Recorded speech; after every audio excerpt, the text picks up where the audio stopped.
Good evening, everyone. My name is Darius Pemberton, and I am your new host of the show, Fellaz. We are very excited to bring to you this new season where we will be covering everything from relationships to sports, a whole bunch of stuff that you won't want to miss. Tonight, we have with us our first guest, and an awesome guest at that, attorney Eric Meehan.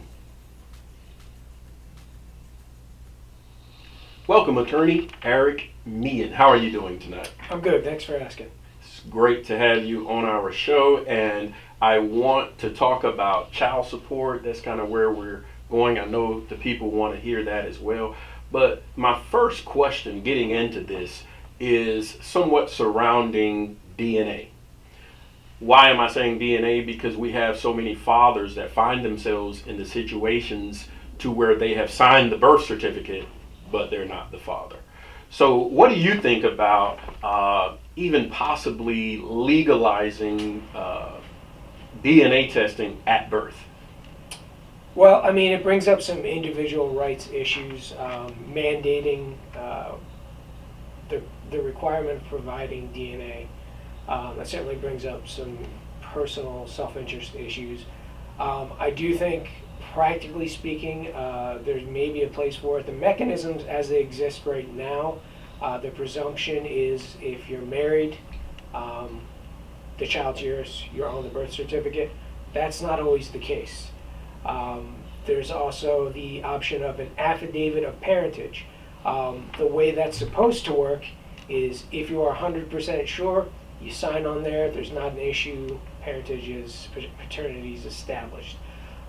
Unfortunately, I think a lot of folks, due to sort of the pressures inherent in the situation, being present at birth with a female, go ahead and sign that. Now, there's mechanisms to correct that. You can ask the court to order a paternity test if your partner's unwilling to give one. But it can get messy. People can go for a long time without finding out. There's not much you can do after the fact if several years pass.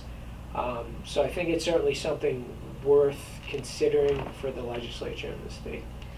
Okay, you and I talked earlier, and we were even going over what you were saying about marriage and relationships, and you mentioned the pressure thing. And if you can sort of let the people kind of grasp what you mean when you say the pressure, because I know that, at the birth of a child, there is a lot of, pressure because that's my wife or that's my girl. But you said as an attorney, you have seen a lot of stuff happen to where although they're married, that's not their child. So how do you deal with those situations, and, what are the ramifications if you find out later on, hey, that's not my child? That's why I said, wouldn't it be good for it to be legal regardless to have that DNA test done? I think there's, as I said, there's mechanisms in place as it exists now. I think at the very least, a father, if he has any doubts, should not sign that affidavit of parentage. Whether, grandma's present, whether your mom's present, whether her big scary brother's present, if you don't know for sure, don't sign it. Don't sign it. And it's an uncomfortable question maybe to say to your partner, your long-term girlfriend, or maybe the woman you're married to, but you had, a split with a couple months back, and you do the math with months. Right. But unless you're sure, you should be requesting that DNA test. So there are options now available to you. It's just whether a man has the bravery to exercise that option and is willing to deal with the consequences within the family. Like I said, I think there's worth consideration by the state. There's certainly a whole bunch of time, judicial resources. Child support courts are always packed. So it's certainly something worth considering. But like I said, while we are where we are now, I would encourage men to not sign on to that affidavit of parentage. And even if you're married and you have concerns, I would still get the DNA test. It's kind of rough. Now, if you're married, the thing to think about is it's not you're not gonna be required to pay child support because you're married. Presumably, you're together now. If you get divorced and you split, and at that point, again, knowing the DNA matters more. If it's your child going forward in the marriage and you don't want to know, you're not going to be required to pay child support. By the time child support arises, maybe you're fine paying it without knowing the DNA, and if not, you just march over to the court and you get that order for a DNA test. Okay, now you mentioned bravery. Mm-hmm. Bravery, would you categorize that to mean the woman saying, "But I love you. I love you. I don't even know why you would think that. Why do you need a DNA test?" So is that what you mean when you said bravery? That's exactly what I mean. I mean, it is an uncomfortable situation with the woman who's just given birth to your child, and like I said, family and friends might be present. A lot of folks, it's the real world. Not all relationships are perfect. Mistakes happen. You need to stick to your guns because it can be a nightmare down the road. Now, Eric, let's say this happens. Let's say that a man has signed the birth certificate 4 or 5 years ago or whatever, and he has been ordered by the courts to pay child support, but found out that the child is not his after all of these years and paying child support.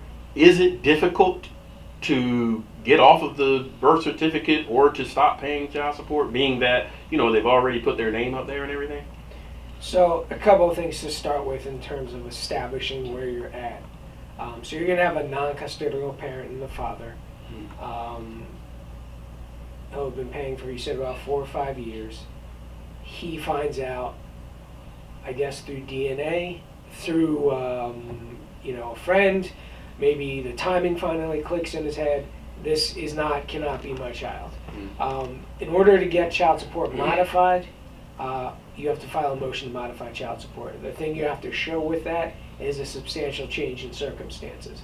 If you can go into court and say, Your Honor, here is a DNA test that shows proof positive this is not my child, you're going to get the order taken out. It's not going to be an issue for you anymore. You're not going to be required to pay. And the good thing about that is that it will take care of making sure that you are no longer recognized as the legal father. So it's kind of 2 birds with 1 stone. I will say this, that money you paid to date, not coming back. So again, this is what I said about making sure things are right from the start. Okay. Now, getting deeper into the child support issue, and when we talk about disparities, we're not so much talking about a color thing. It's more of a gender thing, like a male-female type thing. And I've seen where the system automatically favors the woman. What have you seen as an attorney dealing with family services? So I've practiced both in North Carolina as well as New Jersey. In both court systems, I've seen definitely a preference. I don't think it's not acknowledged. It's not a stated preference, but the mother tends to get custody. That's probably based on sort of historical, cultural norms. Just traditional values in our society, and inherently right then what you have from the start is if the mother's the primary custodian, the father's going to be paying child support. So until that changes, fathers are going to be stuck paying child support but not getting the lion's share of custody. Right. So when we talk about the disparity though, why does it seem, and I'm just asking this question, why does it seem, and I know my viewers want to ask this question too, why does it seem like the system favors the woman? I know you just explained that, but I know a lot of my viewers, as men, why is it that we can't get a fair shot at anything when it comes to child support? It's a tough question because, like I said, I do think there's largely just the basis in historical norms. There is the idea that the mother's more nurturing. There is the idea that the mother traditionally stays at home, the father works, ergo the child is more reliant on the mother to an extent. I will say there are now several national groups advocating for fathers' rights. There's becoming an increased recognition of the fact that both sons and daughters need a strong male presence in their lives. I think that if you can go in there as a father and show that you are able to not only just work and provide economically, but you're interested in T-ball practice, your daughter's dance recitals, Boy Scouts, Girl Scouts, all those kind of other supplements to life that make parenting, that's the kind of thing courts are becoming more open to and giving fathers credit for nowadays. So basically, and I'm just, I feel like I hope I'm asking the questions my viewers are wanting me to ask. So basically what you're saying, even as men, you said the best thing to do is to be able to go into the courts and show them that we go to the baseball games and show them that we do this and so we're still not being viewed as the woman is because we have to prove that we're good fathers.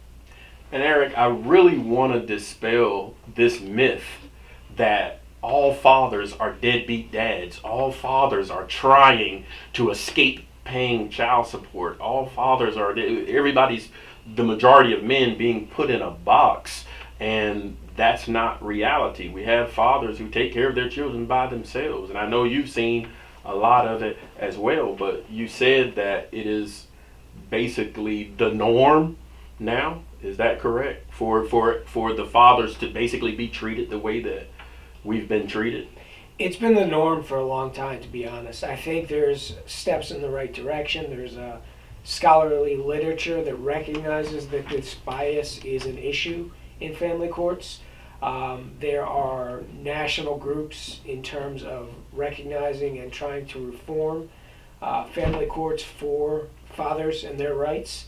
But I think undoubtedly right now with my clients, one of the things I always encourage the fathers I deal with to do going into court in custody cases is they need pictures, they need proof, they need showing that they're not just monetary providers. They're involved in parenting, they're involved in medical care, school, plays, recitals, practices, sports, and I think that kind of stuff, the mother gets the presumption that she's involved in all that.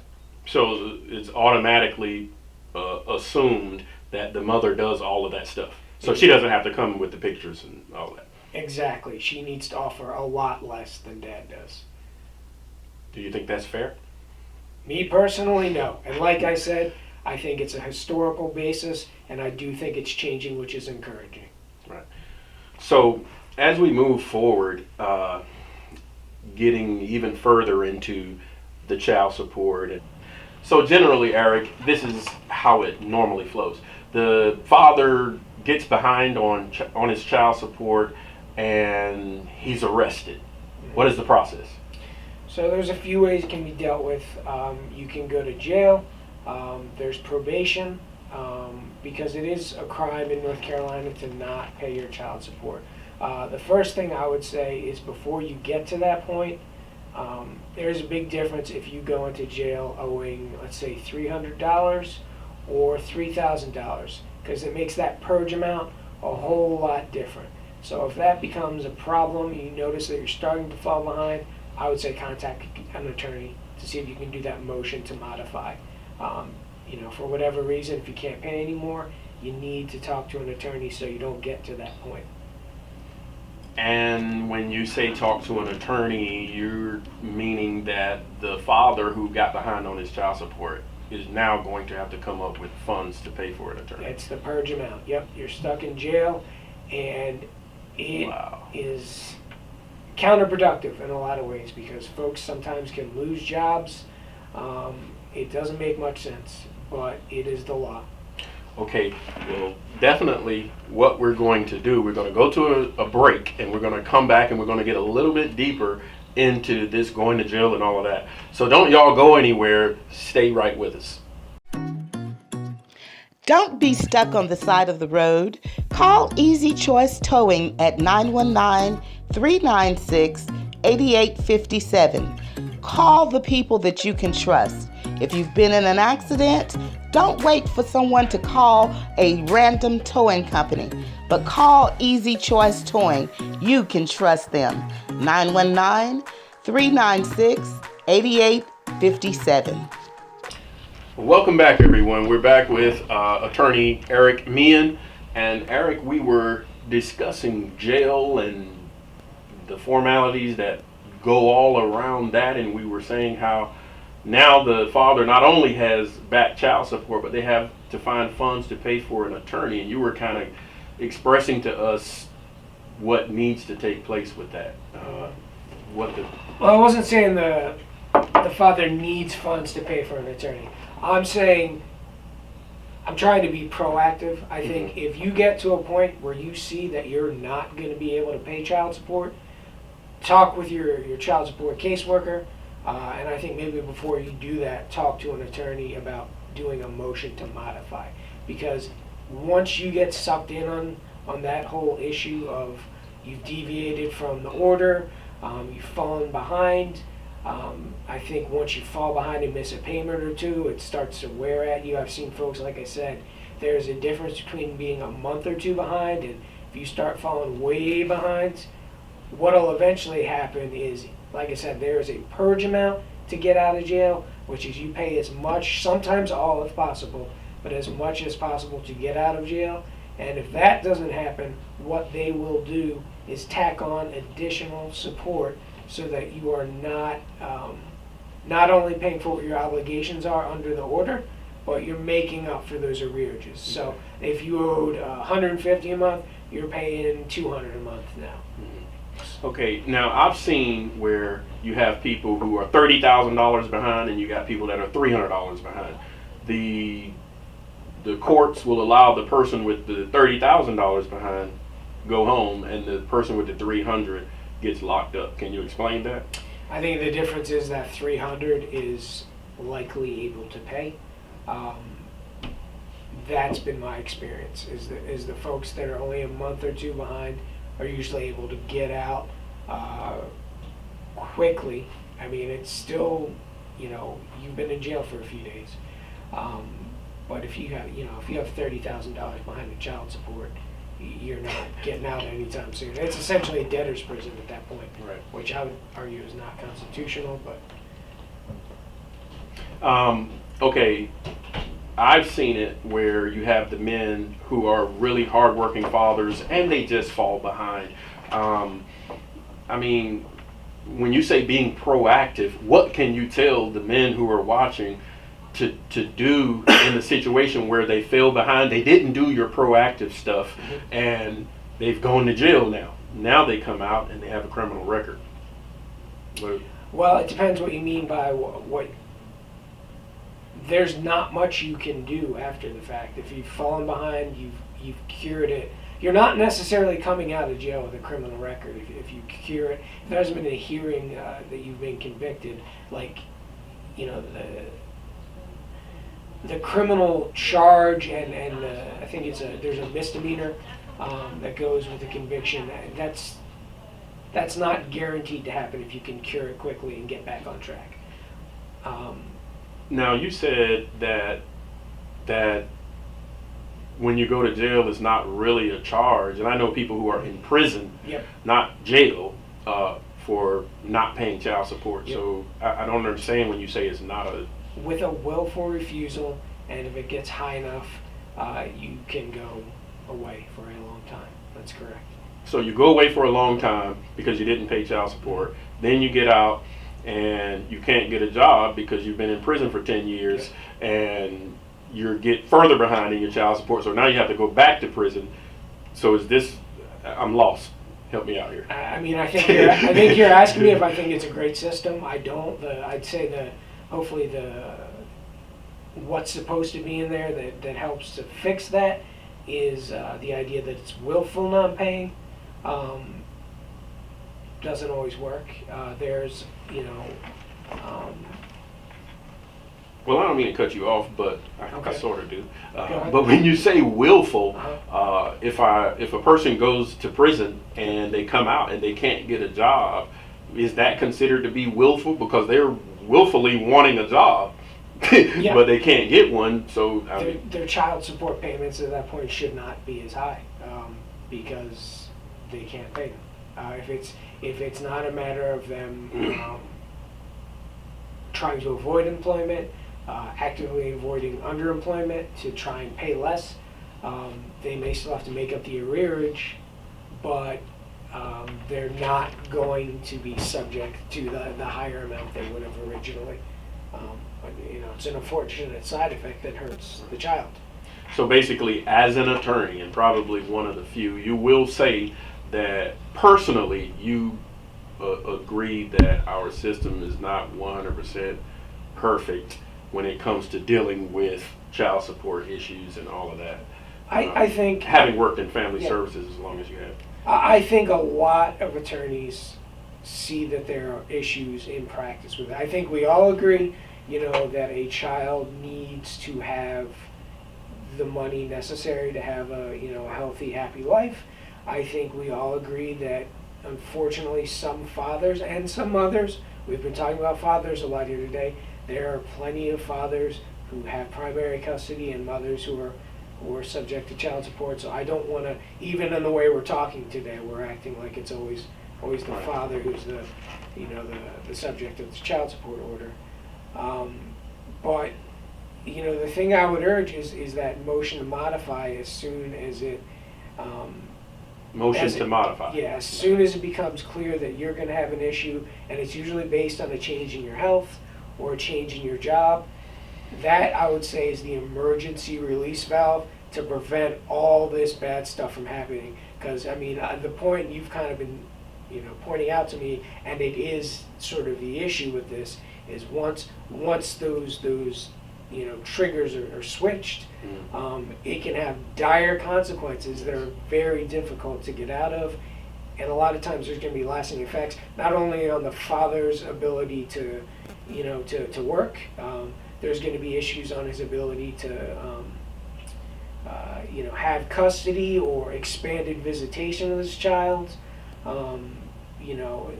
It's a slippery slope once that initial arrearage action occurs. Okay, so y'all remember motion to modify, right? First step to solve a bunch of stuff. As soon as it becomes a likely issue, you balance your checkbook for the month and you're like, this isn't going to work for much longer, I would talk to someone. Okay, so we got that. Okay, quick question. I really want to get this in there. I've seen, I'm pretty sure you have, and everybody else has too, fathers who are paying child support that's $90,000 a month, and the child is one. How is that figured? I've always wondered, how is that figured? I mean, There are standard guidelines in the state of North Carolina. They take into account the gross income of each parent.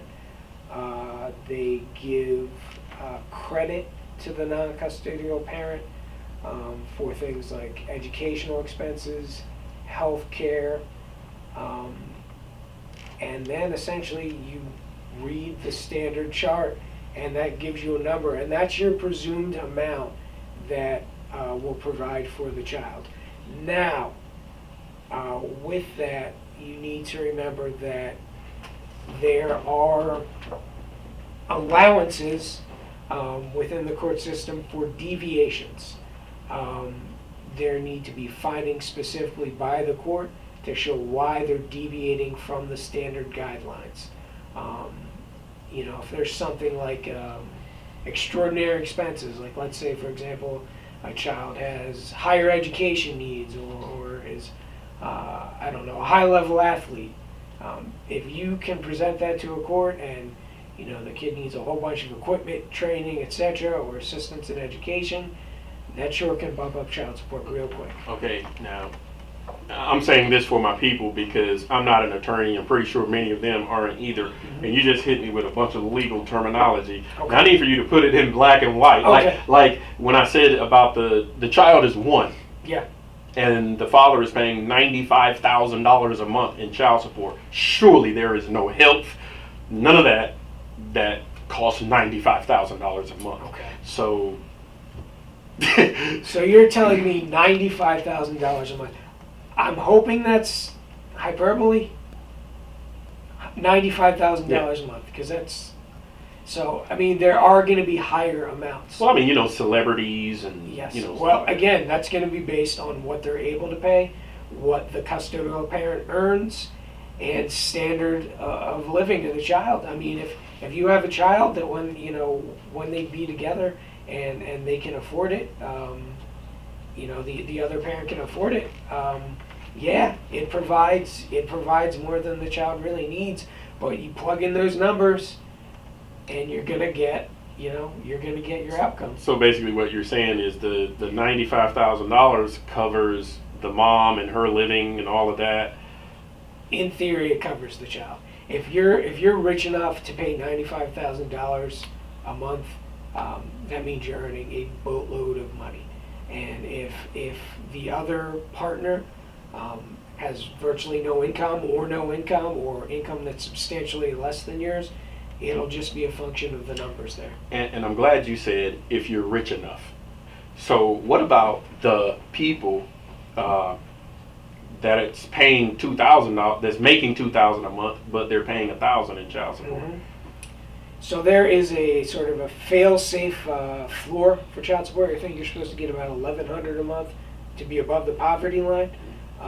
But yeah, I mean, when half your income's out the window for child support, again, I would say either you went in there on yourself and you didn't know exactly what you were doing, or you had an attorney that didn't get you all the credit he could and play with.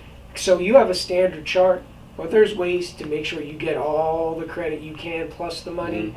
Mm-hmm. And another thing I would encourage fathers to do is you fight for every day you can get in custody. If you want to see your kid, and I think there is a link between child support and custody, you make sure that you're paying money in child support. You make sure you're seeing your kid, because you'll get credit a lot of times for those visits.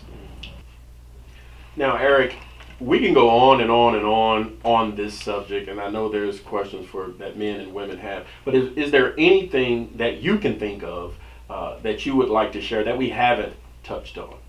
I think I lightly touched on it, but to me, I think it really is important that folks need to recognize custody and child support become mixed quite a bit. I unfortunately see the custodial parent sometimes virtually, use the child support as a way to bully, as a way to bully the non-custodial parent.